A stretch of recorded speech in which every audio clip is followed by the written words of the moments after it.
Hi, thanks for coming out. JF Books is one of my favorite venues in DC. The audience here is very dedicated and knows a lot about China already, or you're very curious about China. It's a pleasure and an honor for me to be moderating this talk with Barbara on her new book, her fourth book. She's very prolific. And Barbara and I first met in 2008 in Beijing. I think we had been put in touch before we both moved to Beijing, and she moved there a bit earlier than I did. But then we met each other in Beijing, and the entire time that I was working in Beijing and that Barbara was there, I looked up to her as the role model for both a foreign correspondent and a book author, because she would go out and do these amazing stories out in places that other reporters wouldn't go to, or she would find stories that were being underreported, come back with these amazing tales of people living in different parts of China and in Tibet. And then she would do these stories on them, very compelling stories, but then she would often, in two cases now, write books of very personal narratives based on these stories, very immersive narratives that when you read the books, you feel like you are right there in that place at that time alongside these people in China or Tibet. So Barbara has been this amazing role model for many of us who have worked in newspapers and in writing books for many years. Her book, Nothing to Envy on North Korea, was a fascinating account of lives in North Korea. And what's incredible is that she reported that book mainly by interviewing people who are outside of North Korea. And so you get this very immersive feel for North Korea, even though she's not living alongside those people in North Korea. And it's like a feat of artistic reporting and imagination. That book won the top nonfiction prize in the UK, the Samuel Johnson Bale Gifford Prize. And now she's turned that same sort of magic to the issue of adoption in China, in America and China. And in this book, it's somewhat different because it is also immersive, but she managed to spend a lot of time in the actual places where the events are taking place. So it has even more of a nuanced texture when you're reading it. And I think a lot of us have heard about adoption of Chinese babies. We probably have grown up with it through the decades and all of us probably know someone in America who has adopted someone from China. And so but it's not necessarily something that's on the radar of a lot of reporters when they go to China. And I wanted to ask you, Barbara, why you got interested in this topic. Thank you, Ed, and thanks for the warm introduction. I could go back and forth praising his work, but we don't have that much time, and there's a lot to. Yeah, and this is about you. So. Okay, all right. It was really a series of,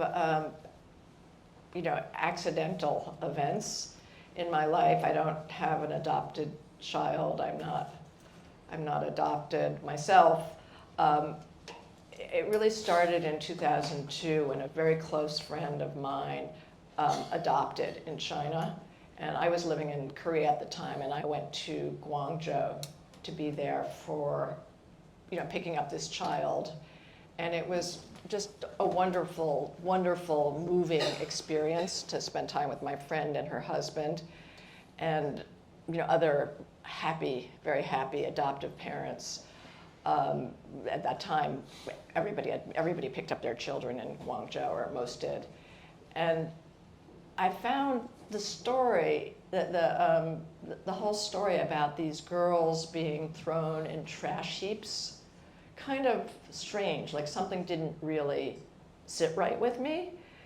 And the more time I spent in China, the less it seemed plausible, because I lived in the Genwai diplomatic compound. I moved to China in 2007, and what I observed was that nothing got thrown out in Beijing. It was a much more respectful recycling culture.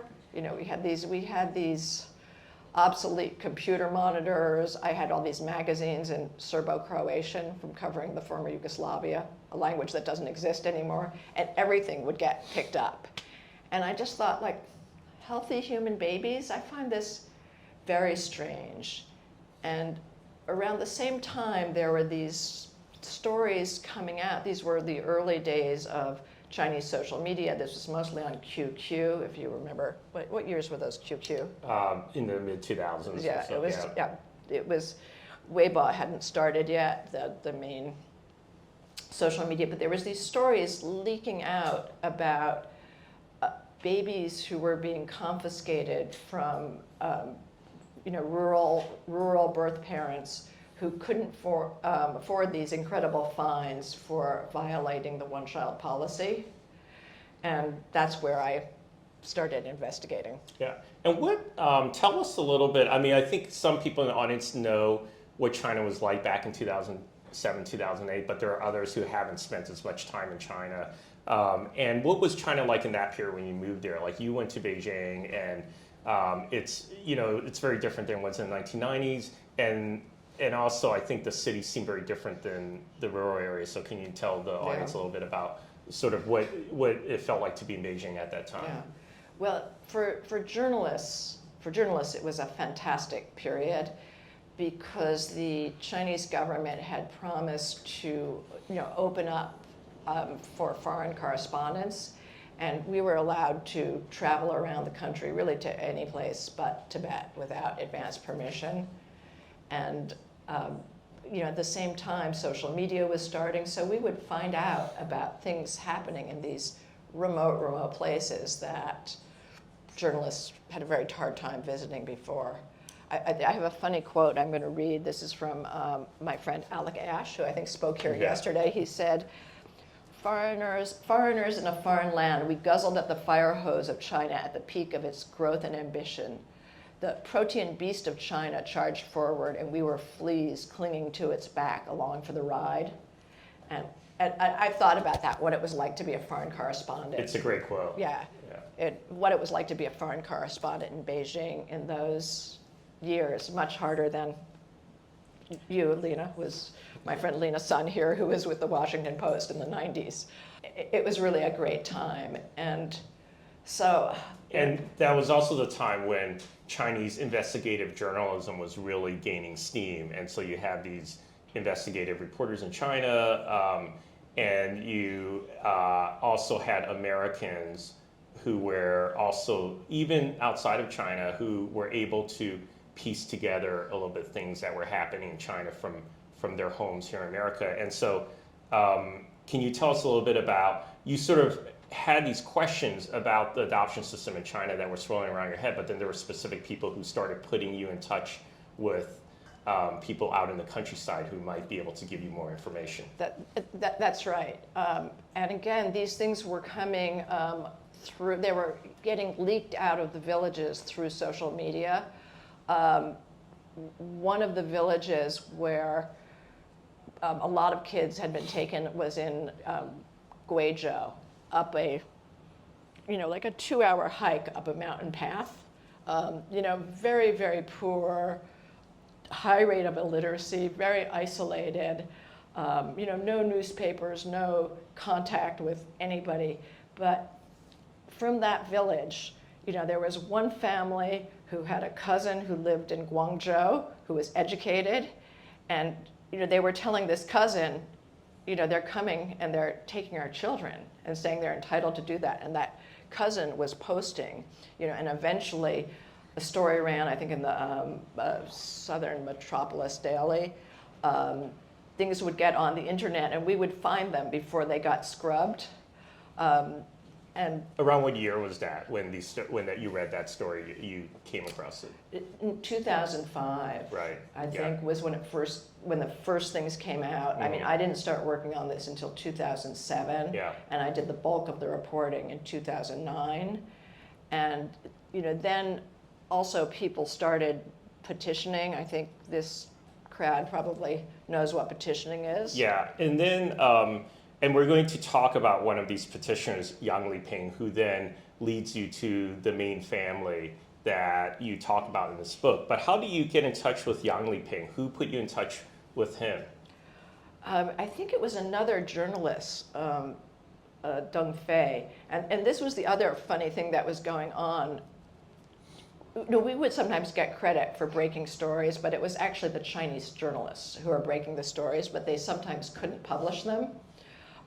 So if they were stuck, found something out, couldn't get it in print, they would sometimes leak it to us. So we had this symbiotic relationship, and then after we printed it and it caused a scandal, they could write on the scandal. Right. So I think it was a combination of Chinese journalists. Right, so it was like a way to get around the censorship system. It was a way to get around the censorship system. So there was this guy, Yang Libing, another, he was a migrant worker, poor, lived in a village in Hunan. His daughter, who was his first child, was taken away in, was it 2005, I think? And he fought back. Some other parents, they were told, well, we have the right to do that because you violated the law. But his father was a veteran and a party member, and they were like, we have guangxi, we're fighting back. And so he organized this petition drive and got all the families in this area whose kids had been taken to sign a petition. I wish I could show you photos of it maybe later, but they put their thumbprints on it because many of them are illiterate. And he became just a real agitator. And he became my guide to a lot of the other families. There was also a guy in that village who was a school teacher, who was the most educated person around, who drafted the petition. And these people all helped to get the story out. Right. And I think the chain of events you just related is a great window into how foreign journalists worked and Chinese journalists worked at that time in China. And the fact that Chinese journalists had come onto these stories that they wanted to tell. Sometimes they would tell foreign journalists like us about it.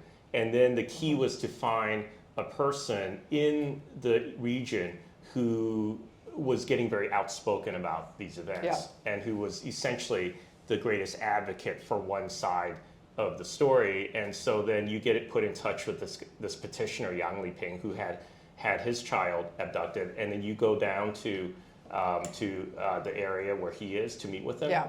And do you want me to read this section? Yeah, so then you meet up with Yang, and then he starts taking you to these different families, right? Yeah, exactly. And Yang's this was a very typical case. Yang had this baby, the daughter, firstborn, but they were vulnerable because they hadn't registered their marriage. A lot of couples in the countryside found the bureaucracy complicated. And also because they had a kid, they often left to do migrant work because they needed money for the kid. So this daughter was with her grandfather, party member, very loyal party member. They had a portrait of Mao in their house.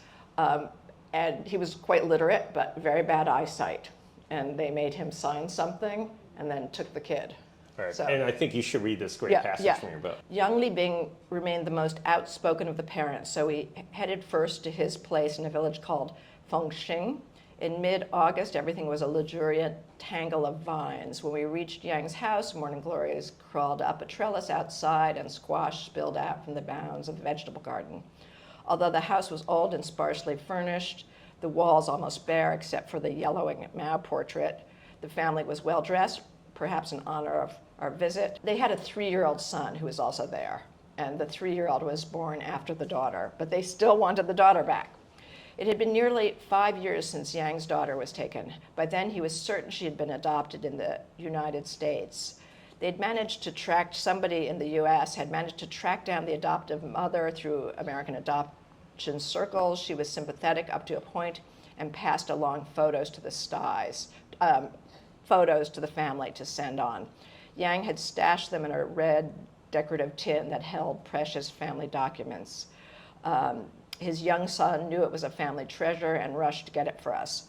One photo showed a girl about 4 years old wearing a traditional Chinese dress, a qipao. Another photo showed the same child standing next to a friend wearing a t-shirt that said, "Spicy Hunan girl."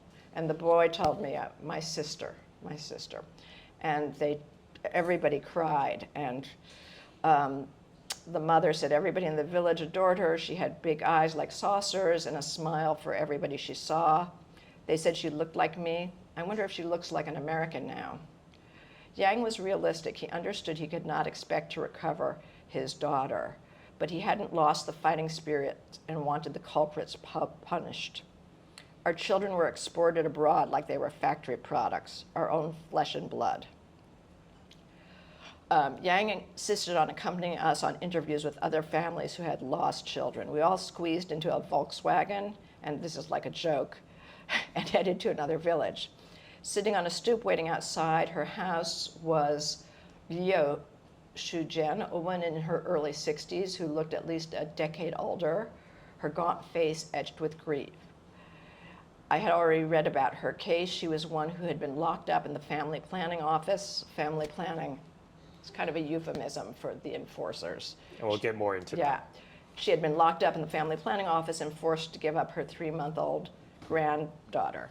The baby was the first and only child of her 24-year-old son and his longtime girlfriend. The girlfriend was already pregnant when they got married, celebrating their union with a traditional village wedding, but they hadn't gotten around to registering the marriage before they left for the city to earn money. This is what new parents often did to prepare for the expense of the growing child. The baby was left in Liu's care.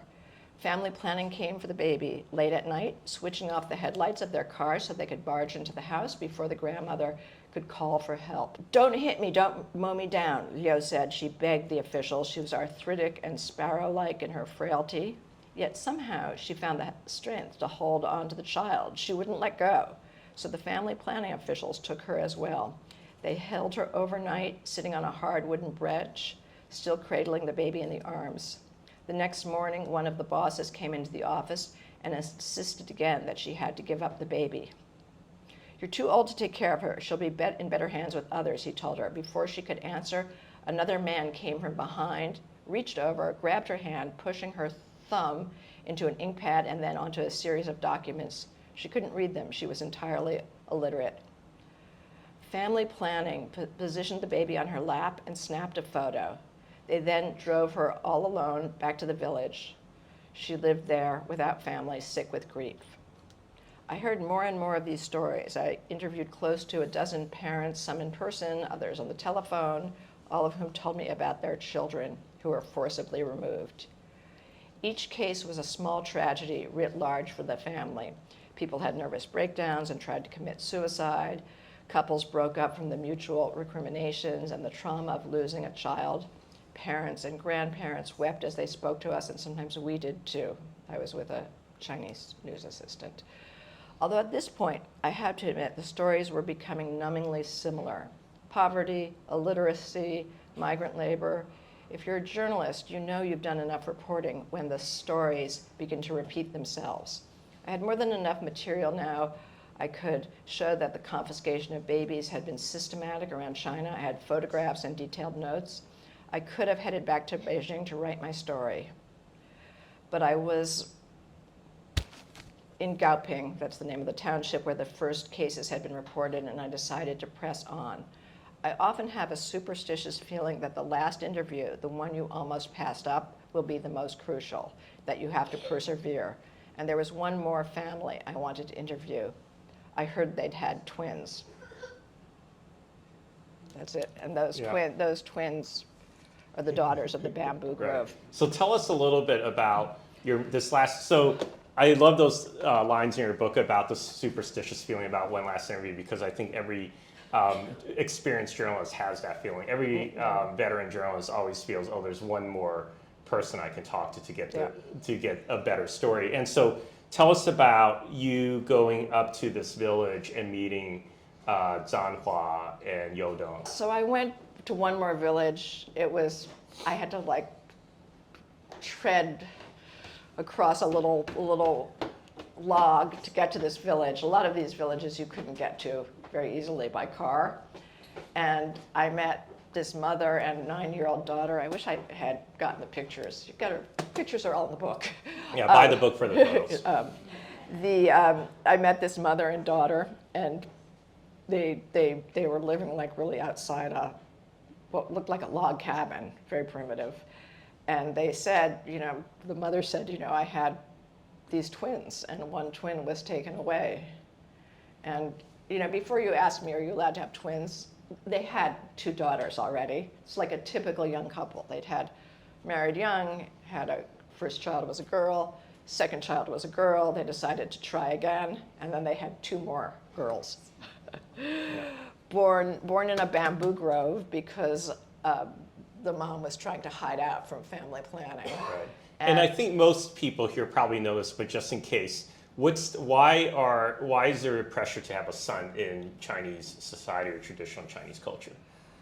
I think it was the tradition that the son would perpetuate the family line. He would hold the family name. He would propitiate, I never know how to pronounce that, the ancestors at the cemetery, and he was expected to take care of the parents in their old age. Right.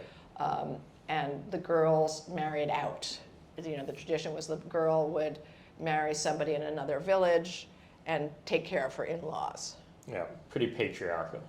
Pretty patriarchal. And in fact, one of the books that was written about this, or an article by the late Kay Johnson, was called wanting a daughter, needing a son. Yeah. And so, but this family with the twins, the father is a very unusual rural man. Doesn't smoke, doesn't drink, doesn't gamble, doesn't really very soft-spoken, and didn't really like boys. He didn't really want a boy. He just loved having daughters. And he, this isn't the book, but he just thought it was like a great cosmic joke when they had 2 more girls. And he was kind of pleased because he was really angry at his father, who was pushing him to, have a boy, have a boy. He was like, well, okay. So they were determined to keep both girls, and it didn't work out. Right. And so one girl, the one that came out first in the birth process, Fang Fang, gets abducted at one point. And we can go back to their story a little bit. But I think here we should step back and talk a little bit about this idea that overpopulation in China is bad. And then you have the onset of the one-child policy and this whole bureaucracy around family planning. I think it goes back, as you explained in the book very nicely, that goes back to theories in the 19th century from the West, actually, from Malthusian theories of overpopulation. Yeah. So maybe you can start there and then talk about how that late Mao really latched onto those. Yeah. In the 1960s, too, this whole Malthusian theory was revived, and there was a very famous book called The Population Bomb, or I think some of you might remember it. And it had this very alarmist cover that said, in X years, we're all going to die of starvation, billions. And there was this, really movement, zero population growth, to control the population. And many countries had tried it, including India, but India was a democracy. But China was the perfect laboratory for this kind of control the population. In order to grow fast, we have to have fewer kids. And and this is starting the Mao era in the 1950s. And well, 1960s. actually Mao went back and forth. For a while, Mao was like more babies, kind of pro-natalist. But as one recalls, Mao frequently changed his mind. Right. And so then this was really Deng Xiaoping. Right. This really started in the 70s. And this was like, okay, I'm not great at math here, but this was really like per capita income. If you have like gross national income and you have like a bigger, capita on the denominator, that lowers, math people, that lowers the per capita income. So his idea is, well, like rather than just growing the economy, we can have fewer people. Right. Change it was the like denominator. this, change the denominator. And so it just became, kind of this weird obsession, and the core policy of the Chinese Communist Party, and they devoted, huge resources. Like every village, every neighborhood committee had, people devoted to family planning. I was actually going to ask my friend Lena Sun of the Washington Post was there in the 90s. Would you mind saying a few words? Well, I was there at a different time than you. It was very difficult. It was right after the June 4th Tiananmen Square massacre, so it was very hard for journalists to get around. But the places where we went to, every village, every unit had somebody who monitored, they knew when the women were on their period. When I lived in the foreigners' compound, my nanny knew when I was pregnant before my husband did. And I went to China with a little boy, and then I got pregnant with my daughter. And because I'm ethnic Chinese, I'm walking around in the village, in wherever I went reporting, people would be so jealous that I was that I had a second kid. And I definitely did not want to stay in China to have that baby because in the exam rooms, I looked like every other Chinese woman, and I did not want to lose my child. So that one-child policy was very much in everyone's mind. In the 1990s, the big push then was a realization that women were getting abducted because men in the rural villages couldn't find brides who wanted to marry them. So they would go to poor provinces, pay for a bride, and bring them back. Especially if you were a skinny man, not that tall, nobody wanted to marry you because everybody wanted to go get work in the cities and earn money. That's an amazing story. You, an American citizen, felt even threatened by the fact, Chinese American citizen felt threatened by the fact that family planning might come after you had birth in a hospital is just a wild notion. But we talk about the one-child policy. We use those three words, and it's like I think that's the way in which you think about this policy. But it's actually a pretty complex policy that involves lots of different ways in which they encourage having only one child or discourage having multiple kids. So can you talk a little bit more about the different strands of the one-child policy? Yeah, sure. I mean, the one-child policy is really shorthand for this whole very complicated series of regulations. It varied from place to place. It varied based on circumstances. I mean, basically, you shouldn't have sex without consulting a lawyer because, it was very hard to figure out. In some places, if your first child was a girl, you were allowed a second baby, but only after a period of years. The ethnic minorities were allowed more. If you were like a military hero, you might be allowed more. But you had to wait a certain number of years between it. It was very, very complicated. I'm not going to read it here, this list from Hunan Province. It was so confusing. You basically needed permission to have a baby. So, for example, this young couple, pretty typical. They're not, kids. They're in their early 20s. It's a common time to get married in the countryside, and but they haven't done it yet. And she gets pregnant. They decide to get married, but it's not good enough. Right. And this is all taking place in the as China starts booming in the 1980s, 1990s. And then let's go across the Pacific now to America. So all this is taking place in China, things that Lena witnessed in the 90s. And so what's happening, but in America, they have a very different view of the population boom and unwanted children in China. What's going on in America here, and how are Americans thinking about the surplus of babies in China and adoption in China? Well, as this group knows, there's a lot of anti-China propaganda in the U.S. Some of it true, but some of it exaggerated. And there was a huge movement to rescue the abandoned babies.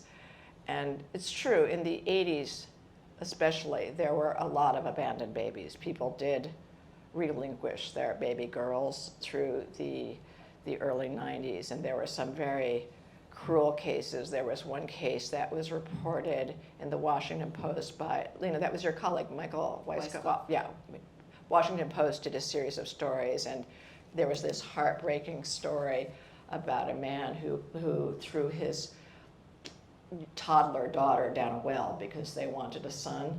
And she was yelling, Baba, Baba, But that story got, endlessly repeated and amplified.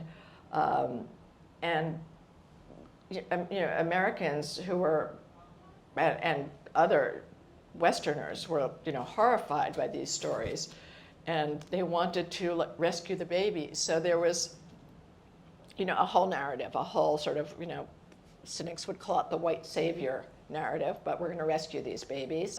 There was a great demand for healthy adoptable children at that time, especially after Roe v. Wade and other factors, the respectability of single motherhood, a lot of factors. There was a real shortage of healthy adoptable babies.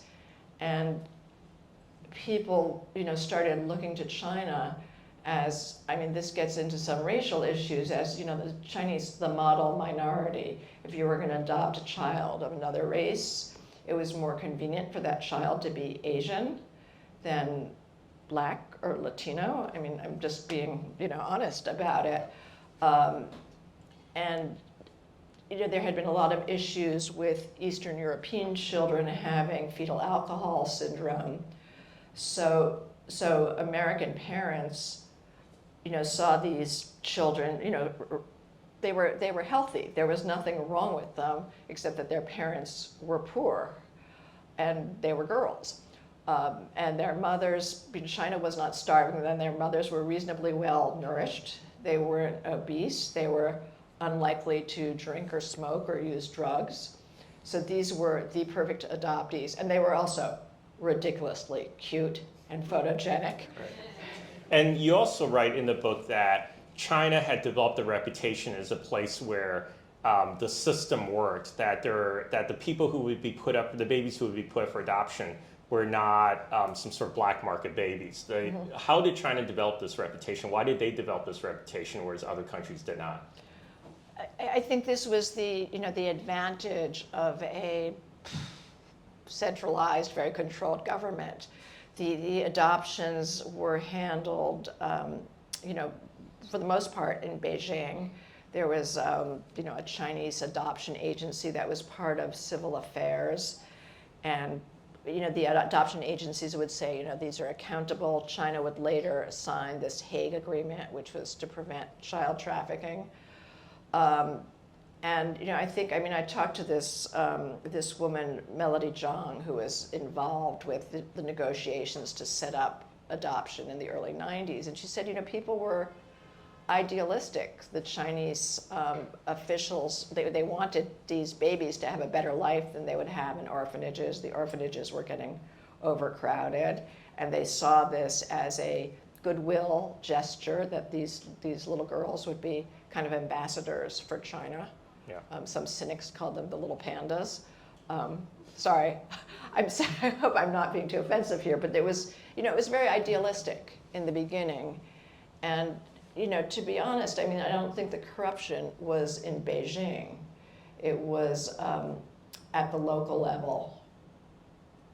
And so tell us a little bit about the market that arises for baby girls or so-called abandoned babies.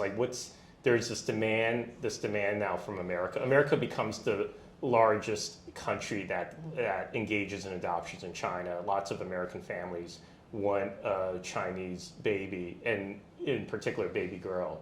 And then how does that create then a market demand within China, within these villages? So there's one very key piece to this story. Things were handled in Beijing, and there might have been, but I have not found any evidence of corruption on the Beijing end. But the adoptive families were required to make a contribution of $3,000, it went up later, cash, new $100 bills, thank you very much, to the orphanage. These orphanages were part of social welfare institutes. They were government run. And that was a lot of money in rural China. And this is very tricky because everybody's always looking for villains here, but the orphanages were very badly funded. At the same time, there had been some tax reforms in China, And there was a movement for these orphanages to be more self-sufficient.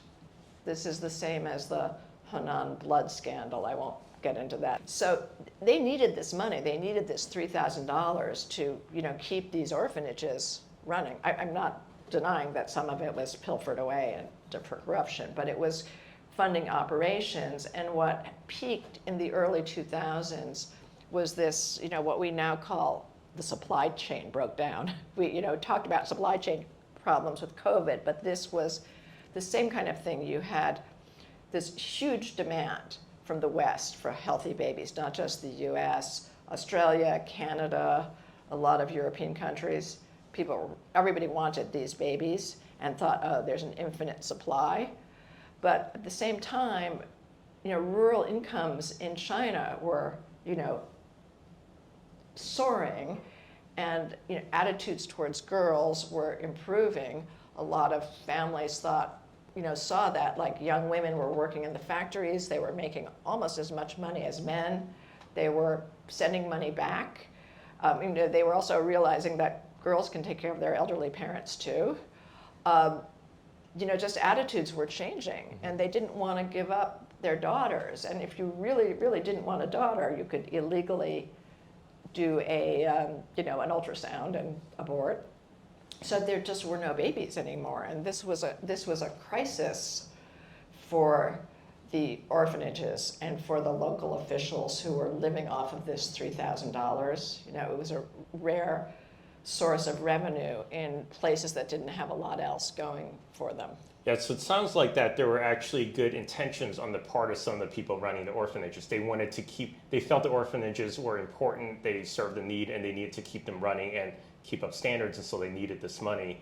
But then the supply of babies, for lack of a better term, starts to peak around the year 2000. But it's in the years right after that then you encounter many of the families who have babies abducted, and that's because the demand is still there in America, even though the supply has dwindled. Yeah. And so family planning officials get very aggressive with looking for babies around the countryside to meet that demand. Exactly. And I didn't put this in the book because I could never confirm it, but there were some people, orphanage employees, who made comments online saying that they had a quota, that they had to bring in one baby a year to keep their jobs. So they were going out looking for babies, and they were making excuses to take the babies away. Mm-hmm. And just to give readers a scope of the numbers, this is in Barbara's book. She wrote that by 2009, nearly 100,000 babies have been sent out of China, and nearly half of those were to America.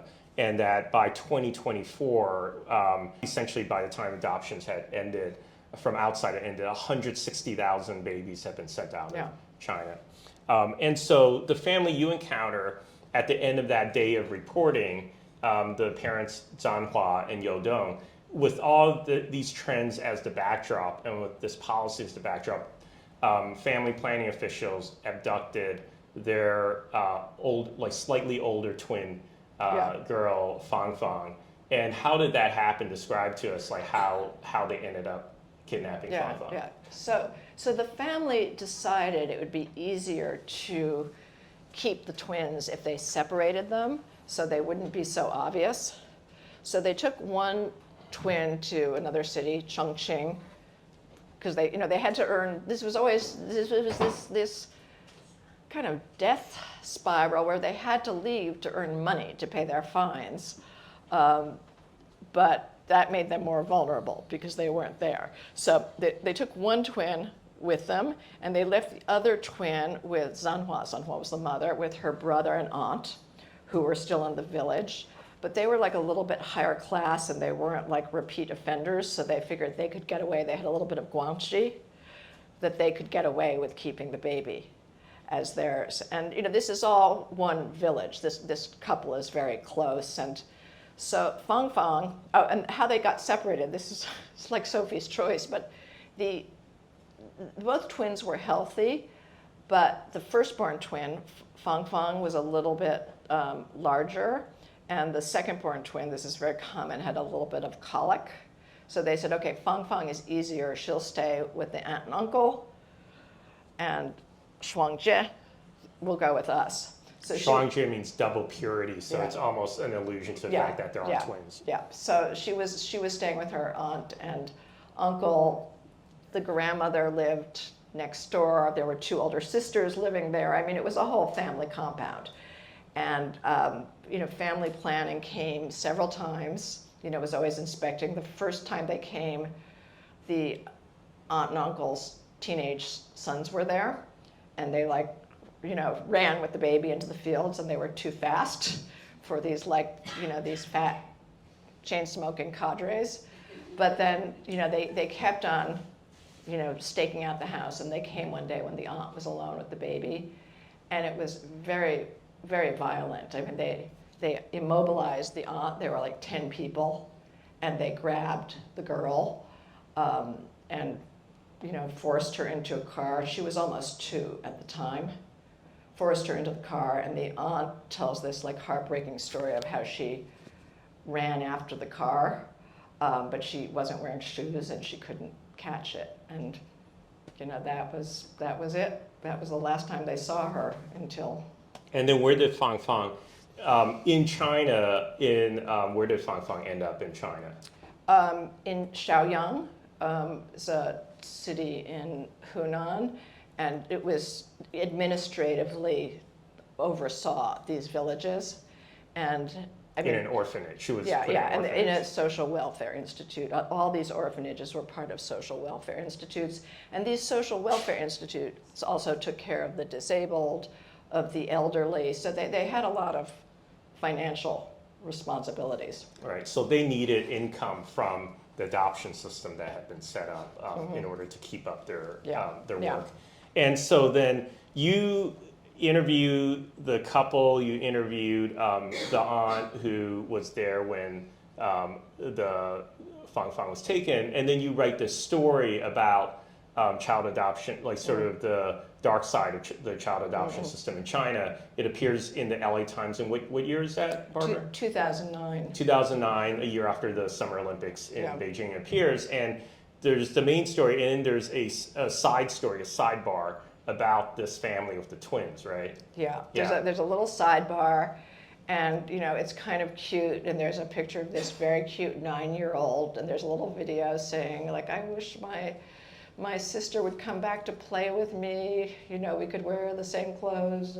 It was kind of hokey, but there was this thing about this girl who missed her twin, and the last thing before you leave the village and before you write the story, in the book you describe that the mother, Zhanhua, asks you almost kind of for a promise to try and look for the twin daughter, and you give a nod. You say you give sort of a non-committal nod. yeah, right? it's okay, yeah, sure, Right. yeah, highly likely, but yeah. But then when you get back to Beijing, you do start looking a lot at different things online to try and find to see if there's any chance of finding exactly. twins. So tell us a little bit about that. Really, a lot of this story is about social media, both in China and America. So Well, I would say if there's any journalists in the room, it's also about open source reporting. yeah, that's right. true. Yeah. Yeah. But it was a more innocent age. This is 2009, and people were putting a lot of stuff on the internet. And at the time, there were various adoption forums on Yahoo, and parents had organized themselves around their orphanage because a lot of adoptive parents, who, by the way, are completely innocent in this, were raising money for the orphanages. A lot of this was good intentions gone awry, as they often do. And so I was pretty sure that Fang Fang had been taken to the Shaoyang orphanage because there was already this scandal breaking. And the family thought there was this urban legend in China that these kids were being sold for organ harvesting, which, they were clearly, urban legend, but they were clearly worth more alive than dead. So I was pretty sure she had gone to the Shaoyang orphanage. She was older than other adoptees. I knew she had to be 2.5 when she was adopted. And I knew what she looked like because I had met her twin. So somebody let me into this Shaoyang parents group, and I started like looking at pictures and. The Shaoyang Parents Group, to be clear, is American adoptive parents who've been adopted from this orphan. You. Everybody wants to put their photos up, dancing the Nutcracker, riding a pony, doing gymnastics. I mean, these girls are, ridiculously cute. This is on Yahoo, right? It's like Yahoo. Yeah, this was Yahoo. Yeah, They had these Yahoo forums. And so this one family who were evangelical Christians from Texas had started an NGO called Adopt the World. This is another thing that was going on in the US. There are a lot of elements to this, but there was this big evangelical movement to adopt as many kids as you could. Like, you have to save these heathen babies or prevent abortion, whatever, but there was this big movement. And there's a lot in the book about this adoption movement. So this family had started an NGO called Adopt the World. They had adopted 2 girls from China, and they posted pictures of them, and the second daughter looked a lot like the missing twin. But it's hard to tell. So anyway, they had posted photos there. So I took those photos, I plucked them off the internet, and I plucked some other sort of random photos of age-appropriate Chinese girls, and I made a sheet of mug shots. Right, like in police procedural. Yeah, what I know about police is from watching crappy TV, but police procedural, and I printed it out, and I sent it to the village, and I said, I had a very non-vague thing saying, oh, these are just girls who were adopted to the US, but they're probably not anybody you recognize, but just in case. And they picked out the 2 correct pictures immediately. There was one picture of the girl at age 2.5 when she was adopted, and another photo of her as a 4-year-old. Yeah. And they said, definitely, our daughter.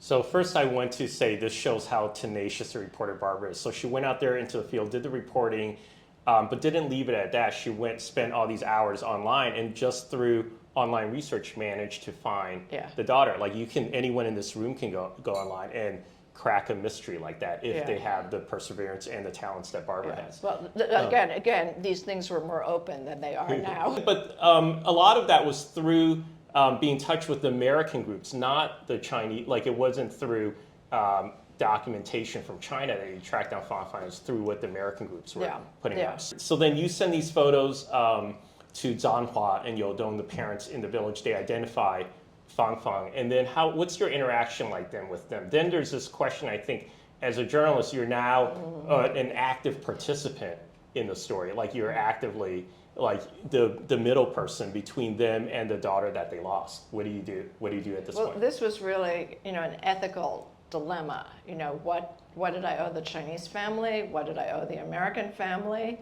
And I actually felt kind of guilty about the whole thing because Let me ask one question. So at this point, you pinpointed who the American family was by finding the online postings about did you reach out to them or tell us about? Yeah, I did reach out to them. They had an unlisted phone number, but I found an obituary. The adoptive father had died the year before.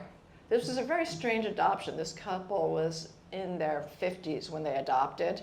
It was a bit odd, but the father had died the year before, and through the obituary I could see the names of the children. The couple had adult children from another marriage. So I reached out to them. I reached out to this moderator of the Yahoo group, and as soon as I made inquiries, everything disappeared from the internet, and I knew I had the right kid. Right. But I couldn't.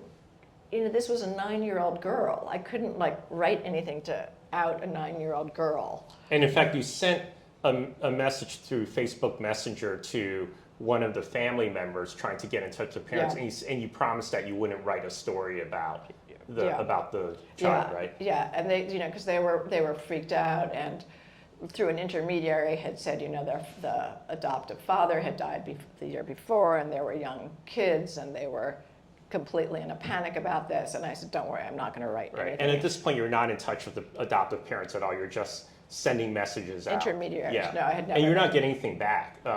If I recall, you're not getting any messages back from the family. No, not directly. Yeah. And then with the Chinese family, I contacted them and I said, I think your daughter's in good hands in the U.S. She's very young. I don't think you can reach out to her at this point. And how did they take that? actually, they were pretty good about it, but there were a lot of Chinese journalists who were not so good about it. I got a lot of criticism. I knew they had the photos that I had sent, like on their living room wall or their dining room wall. So they knew where their daughter was. She knew she wasn't harvested for her organs. But a lot of other journalists started contacting me saying, like, where this child is. You should tell us. But I didn't. I was also in touch with a Chinese journalist. Could you pick up that book? There was a journalist, he uses the name Peng Jiaoming. This is his book, That's Turn Around, The Orphans of Shao. He had been working on this story for years. About what was going off in system. Shaoyang. He was working for years on a story about Shaoyang, but he couldn't get anything in print. Nobody would run his stories. So, this was what I said, the symbiotic relationship. Once my story came out, it caused a scandal, and he reported on the scandal. And my story made very little impact directly in China, but then he did a big cover story for Caixin, this magazine, which turned into that book. So we were kind of supporting one another. And in my book, I give him credit. A lot of the documents he found. Okay, we're going to start taking questions soon, but before we get there, I want to go into what was happening in Texas when you were starting to discover this, and and then obviously you raised alarm bells among the adoptive parents in Texas, or the adoptive mother in Texas, and the family members, and they started taking all the stuff off the internet about Fang Fang. What was happening at that moment in those months in Texas that you would find out later once you met the mother? Many years later, Barbara will end up meeting the mother and Fang Fang, but stuff is happening because of her internet outreach at this time that she's not aware of. So tell us what's going on. That's right, because the way this book is structured, the first part is entirely in China, third person. Then there's like a second part that's first person about me, and then it goes into the view from Texas. Yeah, and in fact, I think that for me, one of the most gripping chapters was the one called Esther's Story. That's the first chapter set in Texas, where the family realizes, there's this journalist in China for the LA Times who has found out that, who has found who our daughter really is. Yeah. So when the story ran in the LA Times in 2009, they didn't see it immediately, but one of the members of this Shaoyang Yahoo group emailed Marcia. Marcia is the name of the adoptive mother, and there's a scene where late at night, kids are asleep, Marcia is at her computer catching up on her correspondence, and she gets an email saying, "Did you see this story in the LA Times? I'm wondering if Esther," her name is Esther now, "if Esther could be the missing twin." And so Marcia opens this. Esther is 9 years old. Esther / Fang Fang is 9 years old. She's 9 years old at that time. So Marcia, opens this email. She looks at it. She looks at gets at her adoption documents, and they say, this baby was found at the gates of actually a bamboo crafts factory, which is kind of funny because she's from a bamboo grove, and she was abandoned and we couldn't find her parents, blah, blah, blah. So she's like, it's fine, no problem. We have documents. It's called the Certificate of Abandonment. But then she looks at the picture and she blows it up, and there's a picture of this 9-year-old girl, and she's like, whoa, The picture is of the twin daughter Shuangjie, right? It's the picture of the twin daughter Shuangjie with her mother sitting like actually in a bamboo grove outside their house. And she looks at the picture of Shuangjie and she says, "That's my daughter. That's my daughter." And I also described in the LA Times story that the twins looked very much alike as babies, but one had a slight extra bump on her ear, and that was Feng Feng, Esther. And so Marcia says it all falls into place, and she realizes that everything she was told about her daughter is a lie. Marcia wanted to be a missionary. She's a very ethical person. I mean, she's very different from me politically. I'm, a coastal secular journalist. She's an evangelical Christian from Texas, but I have a lot of respect for her. We've become quite close. And she doesn't know what to do. Her husband has just died. Her daughters are in this state of deep grief. So she in turn wrote the note to the intermediary who wrote to me that said they just can't deal with this now. She checks her messages, finds out, everything falls into place.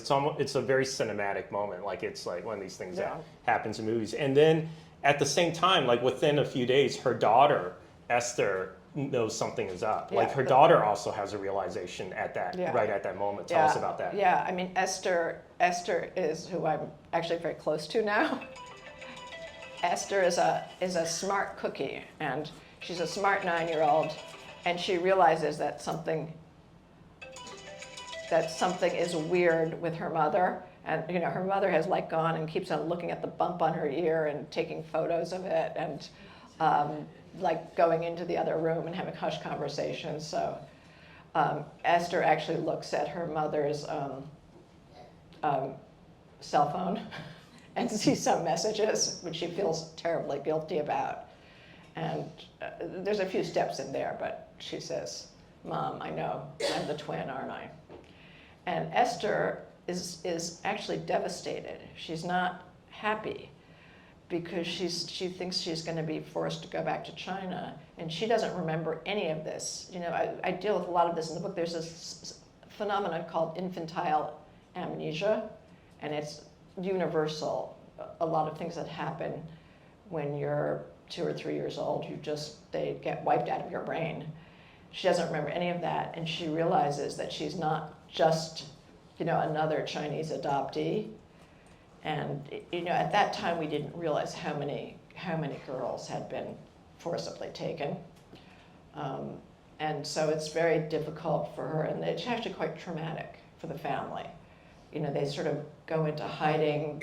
They stop going to adoptee events. They're really quite traumatized, which I felt. Yeah, one of the details that I thought was really telling in the book was that Esther has an older sister named Victoria who's also adopted from China.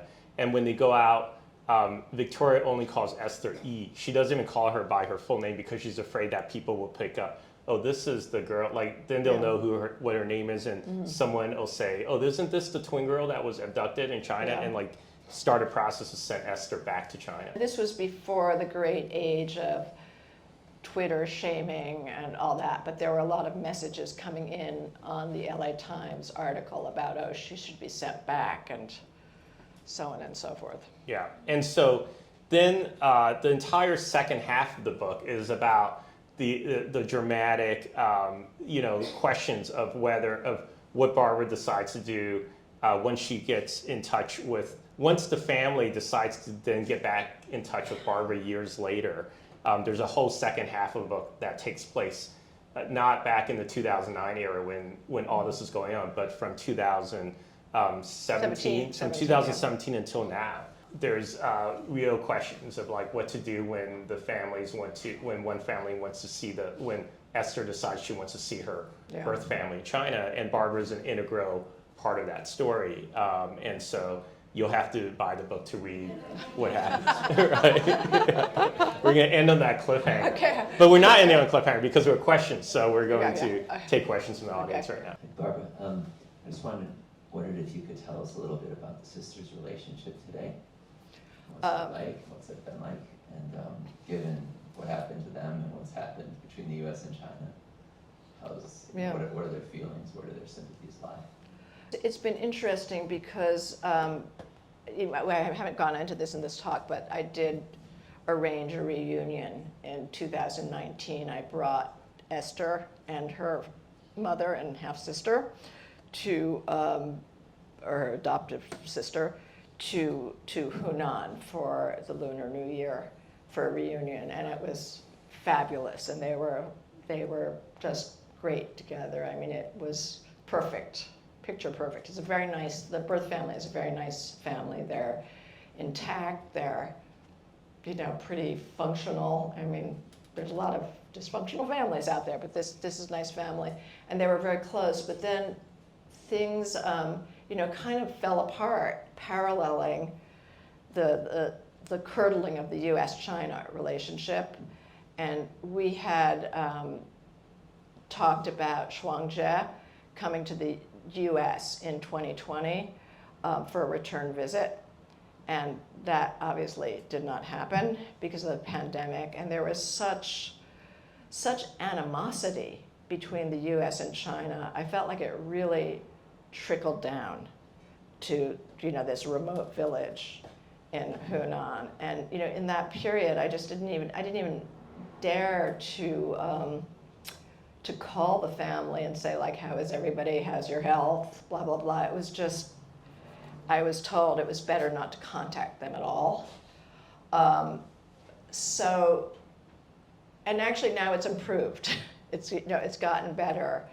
And, but Esther and Zhuangzhe, they don't speak the same language. Esther, who I'm told was like a really brilliant, precocious early talker at 2.5, can't speak a word of Chinese. And I don't know, she's very smart. I think that's mainly trauma, but she can't recover her language.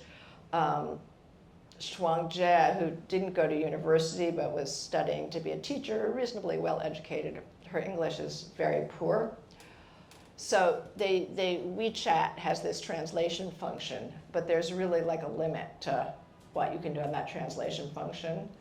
I mean, I've helped them do calls the last couple of New Year's, like reunion calls, but they're kind of stilted, and it's so they don't have a lot of relationship now. It's not hostile, and I would still like for Zhuangzhe to come. It wouldn't be that expensive, but the political situation now. She doesn't have a passport to begin with. There's no way she's getting a visa to the U.S. right now. So I would have really liked to see them continue the relationship, while they're in their early 20s, before there's kids and complications. It's a good time to travel. But my feeling now is that they probably won't see each other again in person until their 30s or maybe 40s. But interestingly, Esther is quite, does stay in touch with her birth family.